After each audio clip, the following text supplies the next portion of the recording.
What would you do if you were sitting quietly in first class and someone grabbed your bag, then slammed it to the floor like trash? Would you scream, argue, walk away? Dr. Simone Bradford did none of that. She simply pulled out her phone and spoke just 7 words.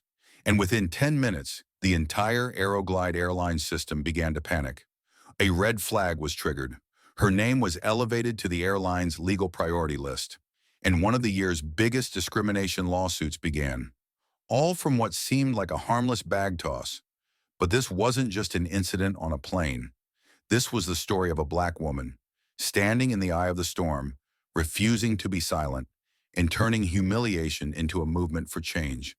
In this story, you'll witness how one thrown bag brought down an entire flight crew, how the media tried to twist the truth and got exposed by a single eyewitness, and the jaw-dropping twist, a messy divorce between the captain and the flight attendant. That turned Simone into collateral damage in a bitter, personal vendetta. This isn't a movie. It's not fiction. It's what happens when a system underestimates a woman who doesn't look like a VIP. And this story will leave you angry, inspired, and convinced of one thing. Sometimes justice begins with something as small as a bag thrown in the wrong place. Dr. Simone Bradford never imagined a simple commercial flight could become the greatest turning point of her life. At 43, she was one of the world's foremost epidemiologists, a former advisor to the WHO, and had just finished delivering the keynote speech at the Global Health Conference in Denver, a gathering where top experts debated the next pandemic and strategies for international response. She wasn't just a featured speaker. She was the lead author of a strategy report now forcing the entire public health sector to reevaluate its protocols. After 3 grueling days of nonstop work and more than 50 hours of meetings, Simone wanted nothing more than a quiet flight back to Atlanta, the city she called home. Boarding Aeroglide Flight 282, Simone dressed simply. Brown linen pants, a white blouse, a moss green cardigan. She wore rimless glasses, her hair in a neat bun, and carried only one item, a soft caramel-colored leather bag. To an onlooker, it might have appeared to be a makeup pouch or a modest laptop case. But inside was a world, a hard drive containing an unpublished manuscript on global flu response, patient survey data from over 27 countries, and a simple silver necklace. The last item she had from her mother, who passed away during the Ebola outbreak when Simone was just starting her medical career. She sat in seat 2A, first class. Though she had traveled to over 50 countries in her career, Simone typically flew coach. But this time, with the conference covering her ticket, she allowed herself a small luxury for the return home. As she placed the bag on her lap and began checking the hard drive, a cold voice rang out from above.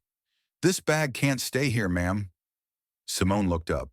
A blonde flight attendant, with tightly curled hair, tied low at the back, was looking down at her with the air of someone who owned the airline. Her name tag read, Melissa Grant.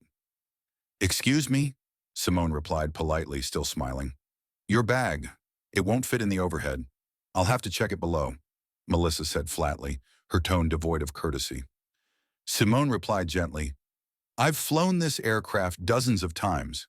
My bag has never been an issue. It weighs about 6 pounds and fits perfectly in the overhead bin. I can place it myself." Melissa didn't blink. "On this flight, the bins are smaller. I'm in charge of cabin safety. Please hand it over." Still calm, Simone responded, "It contains confidential medical data and specialized electronics. I respectfully ask to keep it with me." Things could have ended there had Melissa chosen to take a single step back, but instead she leaned down abruptly, snatched the bag from under Simone's feet, turned toward the galley, and flung it down onto the stainless steel floor next to the beverage cart. The thud echoed through first class, a sharp metallic crack. Simone jumped to her feet instinctively, mouth open in disbelief. The man in seat 2B beside her turned, shocked. A second flight attendant down the aisle looked over, startled. Melissa turned her back, acting as though nothing had happened. "You're delaying my departure schedule," she said coldly as she walked off, leaving the bag crumpled and misshapen on the floor. Simone walked over to the bag and crouched down. The moment her hand touched the leather, she felt something was wrong. The material was scuffed, the zipper misaligned, and at the base, where the hard drive was stored, There was a distinct dent. She opened it. The hard shell drive was cracked, its side LED no longer lit. Next to it, the velvet box containing her mother's silver necklace, usually safely tucked in the side compartment, had popped open. The pendant was dented, a long scratch running across its surface like a scar cutting through memory. For a few seconds, Simone simply stood there, frozen. No yelling, no dramatic gestures, no loud protests. No one could see what was unraveling inside her. The violation, the fury, and a deeply personal pain now ripped wide open. She stood up, retrieved her phone from her cardigan pocket, and walked calmly toward the rear of the cabin. A younger brown-skinned flight attendant named Jorge moved to speak to her, but she gently said, "I just need to make a quick call. I'll return to my seat." She dialed one number. No need to search her contacts. When the other end picked up, she spoke just 7 words. "Cam, activate red protocol. Flight 282, urgent." No clarification was needed. Cameron Bradford, Simone's older brother, was one of the most formidable federal litigators in the country. He had once taken on the Pentagon in a case involving experimental biodrugs. He didn't need details. All he needed to know was that his sister, the kindest person he knew, a woman who had saved thousands of lives, had just been publicly disrespected on a commercial flight. And not for any reason other than the color of her skin and the simplicity of her appearance. Within 60 seconds of the call, Cameron's firm had contacted Aeroglide's Emergency Operations Coordination Team. Minutes later, the airline's internal systems updated with a new status: hold, internal investigation pending. Simone returned to her seat, her expression composed. The man in 2B, a 35-year-old Asian man, leaned over and quietly said, "My name is Ethan Wu. I saw everything. If you need a witness statement, I'm happy to provide one." Simone looked at him and nodded. "Thank you." At that moment, the stillness in first class began to turn into tension. 2 other attendants, one of them Jorge, whispered to each other, glancing cautiously at Simone. Then Captain Daniel Grant, a tall man with salt and pepper hair and a weathered face, stepped out of the cockpit, visibly concerned. He approached Simone and said, "Hello, I'm the captain. I was informed there's been an issue. Is there anything I can assist you with?" Simone looked at him, her tone measured and exact. "I need the full names of the crew. I need to know the name of the flight attendant who threw my bag. I'd also like to report that highly sensitive personal property and confidential medical data were damaged due to your staff's actions." Daniel blinked. His expression shifted slightly at the words, "confidential medical data." He nodded, almost reflexively. "Yes, we'll cooperate fully." Minutes later, the entire crew received direct instructions from the airline's HQ. The flight was grounded until further notice. All staff on board would be detained for inquiry upon landing, and the captain was required to file a detailed in-flight report. Melissa, still oblivious to what was unfolding, returned to first class, preparing to speak, only to sense something had drastically shifted. Passengers were whispering. Her colleagues avoided eye contact. The captain was in private conversation with Simone. Melissa's eyes darted nervously. She had no idea that her impulsive act, the bag toss she thought symbolized her veteran, soft authority, had just triggered a chain reaction that could dismantle her career, dissolve an already fragile marriage, and cost Aeroglide more than they could ever imagine. And this was only the beginning. Cameron Bradford was in his office at Carlton and Royce on the 42nd floor of the Midtown Tower in Atlanta when his phone vibrated. He was in the middle of an internal meeting discussing a lawsuit against the pharmaceutical giant Helix Lab when his sister's name appeared on the screen. Excusing himself, he stepped out and answered. Simone's voice came through, sharp as a blade. "Cam, activate red protocol. Aeroglide flight 282, emergency. No questions needed." Cameron was used to his sister's no-nonsense tone. "Understood," he replied and hung up immediately, triggering a rapid-fire legal chain reaction he had personally engineered for emergencies involving family or high-profile clients. This protocol was tailored for situations involving racial discrimination or serious civil rights violations in service environments. Less than 2 minutes later, the chief legal officer of Aeroglide Airlines received a high-priority email with a blazing red subject line: "Immediate action required. Potential civil rights violation on Flight 282. Attention, FAA and internal legal. Attached was a preliminary incident brief demanding the flight be held until a basic investigation could be conducted, along with a warning. If the airline failed to respond appropriately within 15 minutes, Carlton and Royce would file a federal lawsuit under Title VII of the 1964 Civil Rights Act. Aeroglide immediately initiated internal damage control. A hold code 47B was issued, locking the flight in place, no takeoff, no crew substitutions, and no operational action without direct legal clearance. Back on the plane, the atmosphere hovered between tense and silently chaotic. Passengers had no clue what was unfolding. Some began whispering. A few glanced discreetly at Simone, still sitting silently in seat 2A, her hand resting gently on the dented bag. The man next to her, Ethan Wu, had already pulled out his phone and opened a note-taking app. He was documenting every detail he could recall: the flight attendant's expression, the sound of the bag hitting the floor, Simone's calm response. As the CEO of a health tech company in Boston, Ethan understood the power of data. His gut told him this wasn't just some petty incident. A flight attendant had thrown a passenger's bag, and now the crew was silently receiving internal messages. Ethan had worked in aviation before and recognized the look on their faces. A warning had been issued. Captain Daniel Grant was called from the cockpit. The head flight attendant summarized tersely, "Legal just intervened. Flight's grounded. It involves Melissa. Passenger in 2A is flagged as a legal VIP." Daniel frowned. He immediately approached Simone. When he saw her face, his expression shifted from formality to something closer to recognition and deep concern. He knew this woman, or at least he had heard her name somewhere. "Dr. Bradford?" he asked softly. Simone wasn't surprised. "You know me?" she replied. Daniel nodded. "We once received a report you submitted to WHO. I used to consult as a flight safety advisor for humanitarian transport operations. Your name stands out." Simone said nothing. She simply opened her bag, pulled out the cracked hard drive and the bent silver pendant, and laid them on the tray table in front of her. Undeniable evidence. Ethan Wu couldn't sit still any longer. He stood up. "Excuse me, Captain," he said. "I'm the passenger in 2B. I witnessed everything. She did nothing wrong. The flight attendant, Melissa, snatched the bag and threw it to the floor. The impact was strong enough to damage the drive. I heard it crack." Simone looked up. Their eyes met. For the first time during the flight, gratitude flickered in her gaze. Daniel nodded and turned to the lead flight attendant. "Call airline HQ. Begin documentation. I want every crew member to file a written statement. No one continues this flight until we have formal clearance." Meanwhile, Melissa, stationed in the rear galley, received an internal message from the lead attendant. "Flight suspended. Mishandling of personal item in violation. Under investigation." She frowned. Rather than appearing worried, Melissa shrugged. "Just drama," she muttered. "Probably another entitled passenger who doesn't follow the rules."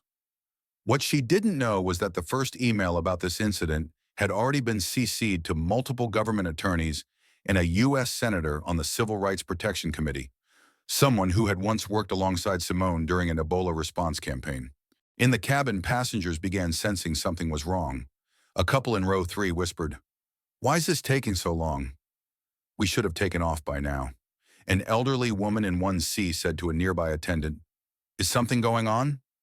"I heard someone say something about a bag being snatched." Tension spread like an undercurrent. Some passengers started filming discreetly toward the front. Daniel sat across from Simone, speaking in a low voice. "I'm sorry. We'll follow proper procedures." "I promise," Simone nodded. "This isn't just about me. It's about the system."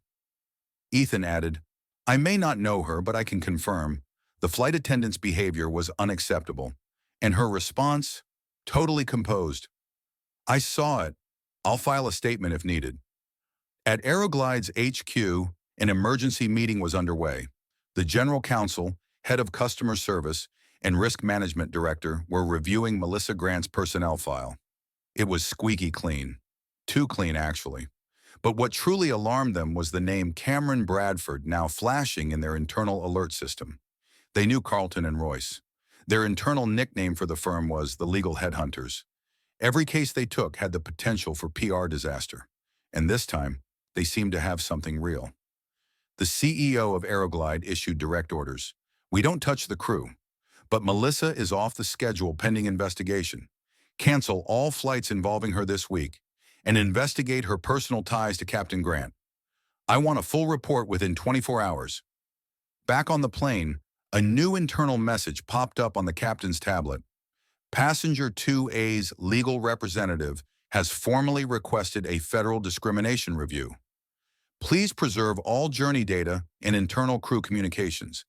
Incident now under federal oversight. Daniel glanced at Melissa. She was casually adjusting her hair, unaware that the carpet beneath her metaphorically was being pulled thread by thread.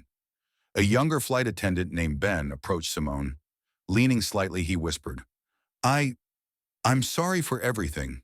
I couldn't stop what she did, but I saw it. I'll testify if you need. Simone smiled gently. Thank you. Don't lose your kindness because of fear. Ben looked at her, struck by her composure. He had never seen a passenger subjected to such treatment remain so completely in control. Daniel walked up to Melissa and called her out of the cabin. Melissa, we need to talk. They stepped into the rear galley. Daniel lowered his voice. Do you understand what's happening right now? Melissa raised an eyebrow. Another non-compliant passenger? Happens every day. You know that. Daniel stared at her. The woman you just disrespected isn't some ordinary traveler. She's Simone Bradford, epidemiologist, advisor to WHO, the U.S. government, and Congress. And her brother is Cameron Bradford. Melissa stopped breathing for a second. She knew that name. She had heard it during a legal risk training session.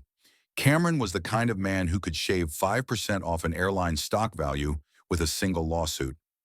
She took a half step back, but then, as a defensive reflex, she said, I didn't do anything wrong.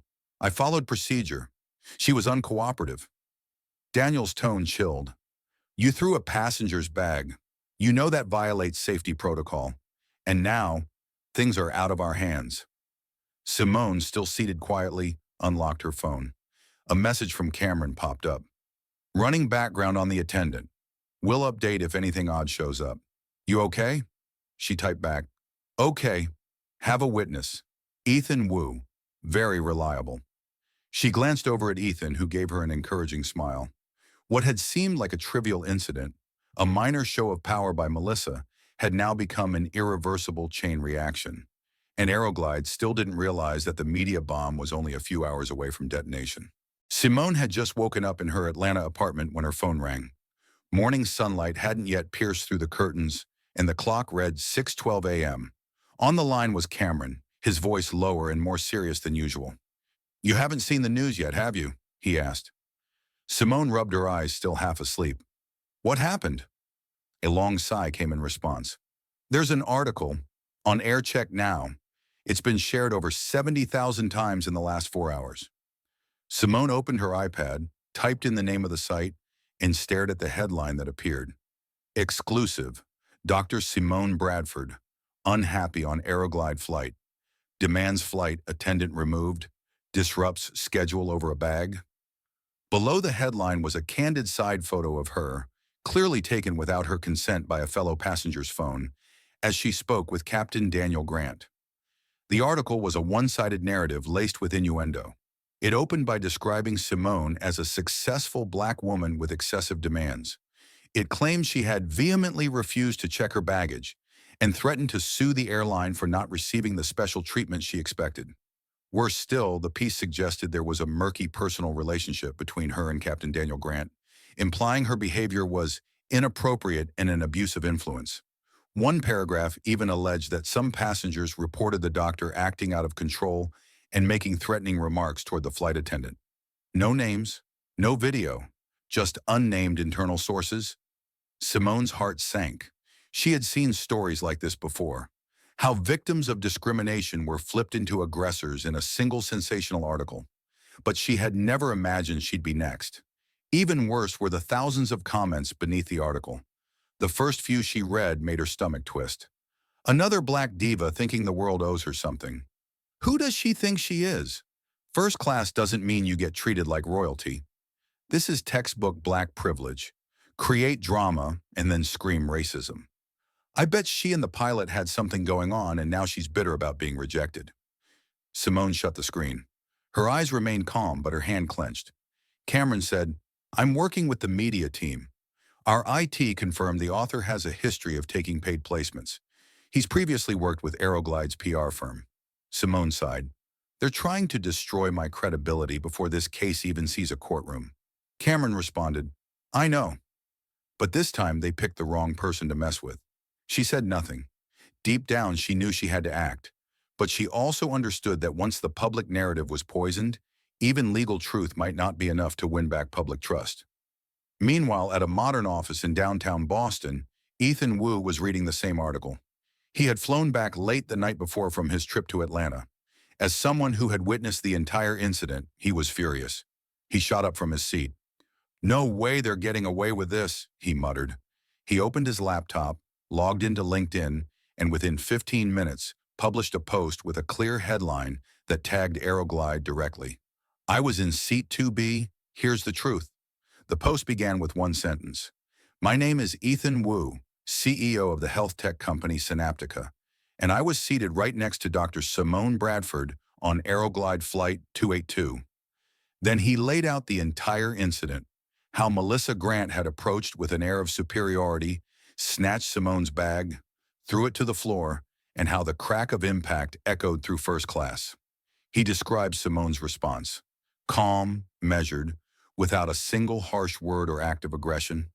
He wrote, if anyone in that cabin behaved with utmost professionalism and restraint, it was her. The post ended with a powerful statement. I didn't know Dr. Bradford before that flight, but today I feel a responsibility to speak the truth, because silence only lets lies take root, and I won't let that happen. Within 2 hours, Ethan's post surpassed 150,000 views. Business leaders, doctors, attorneys, and human rights advocates began sharing it. A Stanford professor commented, her composure was her strongest weapon. An investigative journalist replied, we're looking into this. Ethan, please DM us. Other passengers from Flight 282, who had stayed silent thinking the matter would be handled internally, began to speak up. A woman in seat 3C posted, I saw it. Melissa was the only one out of line. A lawyer in seat 1A wrote, Dr. Bradford never raised her voice. The flight attendant's actions were what truly shocked me. As public opinion began shifting, mainstream media picked up the story. CNN ran a headline, The Truth Behind Flight 282, Witnesses Speak Out. The Washington Post contacted Carlton and Royce for interviews. The hashtag number I stand with Simone began trending on Twitter. A major medical forum called for a public apology from Aeroglide. The airline's stock dropped 2.3% in a single morning. Under mounting pressure, Aeroglide issued a vague press release. We are actively investigating the incident on Flight 282. The company maintains a zero-tolerance policy toward misconduct. No apology, no responsibility, just another PR statement devoid of emotion. And that silence made everything worse. Meanwhile, Melissa Grant, now suspended, was sitting in a rented apartment in suburban Atlanta, reading every single comment. She felt backed into a corner. At first, she had thought it was just another overly sensitive black customer, a small mishap blown out of proportion. But now that major outlets were siding with Simone, she began to panic. She picked up her phone and called an old contact, Toby Reyes, a freelance journalist notorious for hit pieces and clickbait, with a checkered ethical past. Melissa knew Toby was desperate for money. More importantly, he knew how to twist a narrative. The call lasted 28 minutes. Melissa recounted everything. Of course, her version. I was just following procedure. She was aggressive. She accused me of being racist. I was just trying to ensure flight safety. Now I'm being threatened with losing my job. Toby asked, do you think she had any motive? Melissa hesitated, bit her lip, and replied, I think she and Daniel, the captain, might have had something. I saw them talking a little too friendly. Maybe this is revenge for being rejected. Toby chuckled dryly. Now that's a story. I'll handle the rest. One day later, Toby published a blog post titled, The Real Face Behind the Justice Doctor, a flight attendant's career destroyed over a thrown bag. In it, he claimed Melissa was the real victim of a smear campaign, that Dr. Bradford was known for frequent disputes with service staff, and that her murky relationship with the captain was the root of the conflict. Media analysts quickly flagged the piece as misleading and factually unsupported. But on the internet, truth isn't always the first thing people believe. Far-right forums began digging into Simone's past, old college photos, her speeches criticizing military budgets, and tried to paint her as someone manipulating victimhood for influence. For the first time in her life, Simone became the target of a coordinated smear campaign. When Cameron read Toby's article, he said only one thing: "We're entering a media war." He contacted an independent news outlet, provided Ethan Wu's testimony and those of 3 other passengers, shared scanned legal documents already filed, and requested full publication, no filters. A veteran journalist replied, "We'll write the story, but we'll do it with facts." At the same time, Carlton and Royce sent a formal letter to Aeroglide. "We consider Rhea's article to be a willful and malicious defamation of our client's character. We demand a public response from the airline within 24 hours, or we will pursue legal action for reputational harm and defamation." Aeroglide said nothing, and that silence, once again, was the worst kind of admission. While Melissa began to panic, Simone, standing at the heart of the storm, stepped forward with quiet strength. She wasn't fighting just for herself. She was fighting for everyone who had ever been defamed for speaking up, for those who had been dismissed because they didn't fit the first-class customer mold, because of the color of their skin, because of how they looked. She knew the legal battle was only beginning, but the battle for truth, for public trust, for justice, was finally turning in her favor. Cameron Bradford sat before a triple-monitor setup at the Carlton and Royce office, eyes locked on lines of compiled legal data streaming in from his assistant. Simone stood silently beside him, clutching a cup of untouched coffee. Their phone call had lasted 12 minutes after the defamatory article by Toby Reyes was published, and for the first time, Cameron made the decision to dig deeper into Melissa Grant. Not just as a flight attendant, but as an individual who might have had a personal motive to inflict harm. A special background probe was sent to a private investigation unit routinely used by Carlton and Royce for high-stakes litigation. 6 hours later, a discovery changed everything. In Aeroglide's internal HR registry, Melissa's full name was listed as Melissa Grant Peterson. The surname Peterson wasn't unfamiliar. It was the same last name as Daniel Grant, captain of Flight 282. When a marital declaration was leaked from Fulton County court records, the entire picture snapped into focus. Melissa and Daniel were estranged spouses, separated for 9 months, locked in a protracted divorce battle involving asset disputes and child custody. Grounds for divorce: irreconcilable differences stemming from severe breakdown of trust. One filing showed Melissa accusing Daniel of favoring younger staff members and humiliating her in front of crew. In return, Daniel alleged Melissa exhibited uncontrollable aggression, created a hostile work environment, and harmed the airline's reputation. The case was ongoing, with neither side holding the upper hand. Simone read the documents, her expression darkening. "So she and Daniel were married?" Cameron nodded. "And Daniel knew it, yet he still allowed his estranged wife to serve on his crew, on a flight that posed high psychological risk."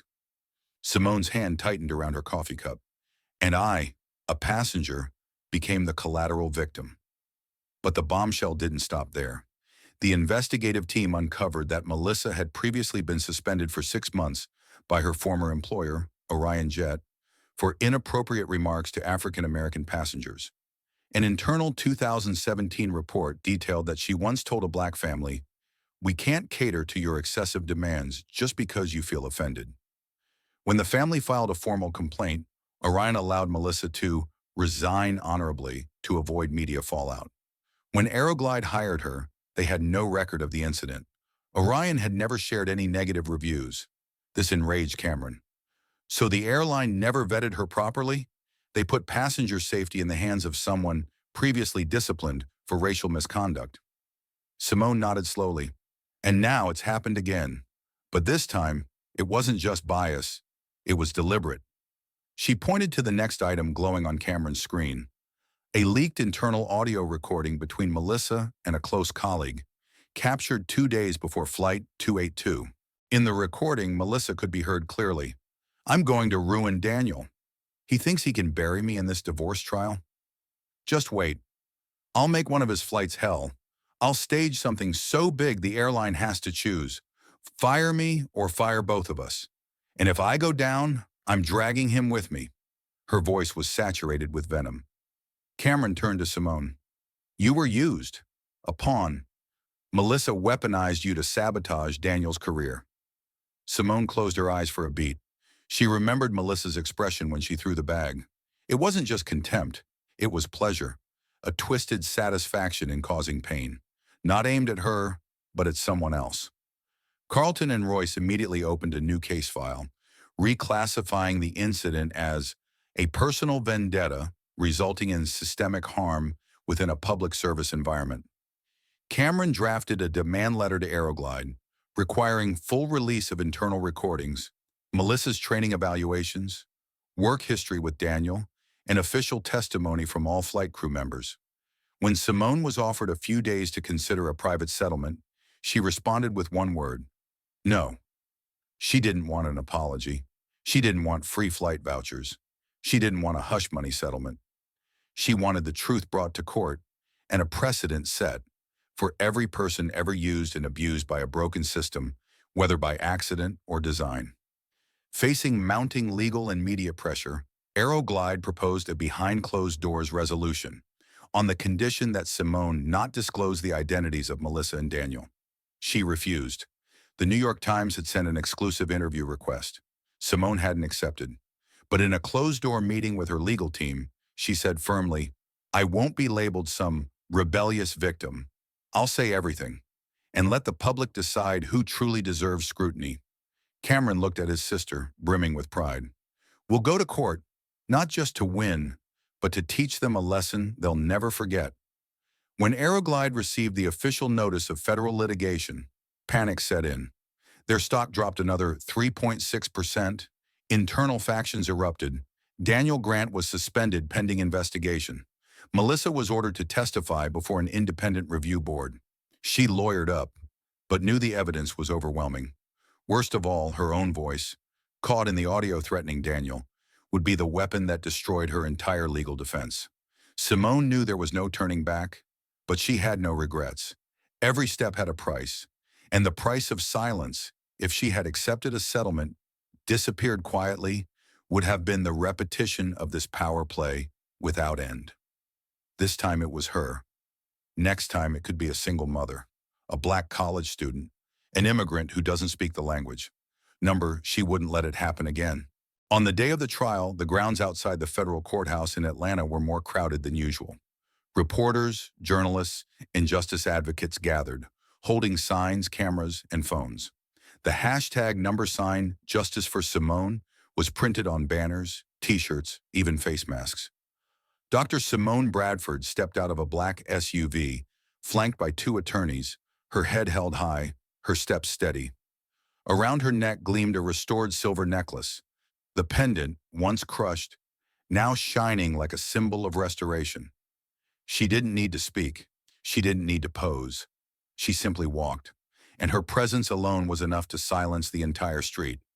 Inside the courtroom, both parties took their places. Representing Aeroglide Airlines was a familiar name, Nathan Wallace, known for defending large corporations with aggressive efficiency. But across from him stood Carlton and Royce and Cameron Bradford, known in legal circles as the Hammer of Litigation.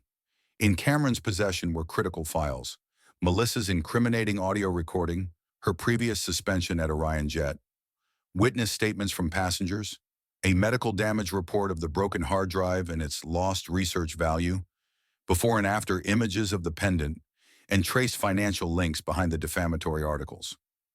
The trial commenced. The court listened to the charges: abuse of authority by a service employee, intentional damage of personal property, discriminatory behavior, internal cover-up, and the use of media to defame the victim. Aeroglide's legal team tried to argue this was a misunderstanding between crew and passenger. that standard hiring protocols were followed, and that the captain lacked authority to alter the crew without impacting schedules. But those defenses crumbled the moment Cameron presented the evidence. Before the full court, Cameron played the audio of Melissa saying to a colleague, "I'm going to ruin Daniel.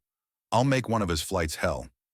In the courtroom, Daniel Grant, now seated as a witness, bowed his head in silence. Melissa, subpoenaed to appear, sat pale and expressionless. When called to testify, she attempted to explain everything as workplace pressure. But Cameron asked just one question. "Then why, in this recording, did you detail your plan to cause a scandal before even boarding the plane?" Melissa fell silent. When Simone was asked to speak, she didn't read from notes. She spoke from the heart. "I'm not standing here to demand money. I'm not here to get anyone fired. I'm here because this must not happen again." What might seem like a petty act, snatching and throwing a bag, was to me an assault on my profession, my dignity, and my memory. "I don't want special treatment. I only ask for the fairness every person deserves." The courtroom fell silent. Some cried. The judge nodded. The hearing concluded after 3 days. The jury took just 47 minutes to reach a verdict. Aeroglide Airlines was found fully liable. The court ordered the airline to compensate for financial losses, emotional distress, legal fees, and reputational damage, totaling $26.7 million US. But Simone didn't keep it all. She accepted only the portion related to her research and data loss. The majority, over $18 million, was redirected to a newly created nonprofit, the Healers Circle Foundation, a mission-driven organization offering scholarships and legal support for healthcare professionals of color who have experienced workplace discrimination. The court didn't stop there. It mandated system-wide reforms at Aeroglide, including comprehensive background reviews for all current staff, mandatory retraining for all crew in implicit bias and customer care, a formal public apology to Dr. Simone Bradford across all company platforms, oversight by an independent monitoring agency for 36 months. Under shareholder pressure, Aeroglide's CEO was replaced. Melissa permanently lost her flight credentials. Daniel Grant was stripped of his command license in commercial aviation. 1 month after the trial, Simone appeared on 60 Minutes. She sat in a softly lit studio, her gaze unwavering. The host asked, "Was there ever a moment you wanted to give up?" Simone smiled. "Yes, the moment I read those thousands of hateful comments. But I couldn't walk away, because I wasn't fighting alone. I was fighting for nurses who are misnamed, doctors who are dismissed, mothers viewed as criminals just because of their skin." The host asked, "Have you forgiven Melissa?" Simone paused. "I forgive a flawed human being, but I will never forgive the system that enabled that flaw to become routine."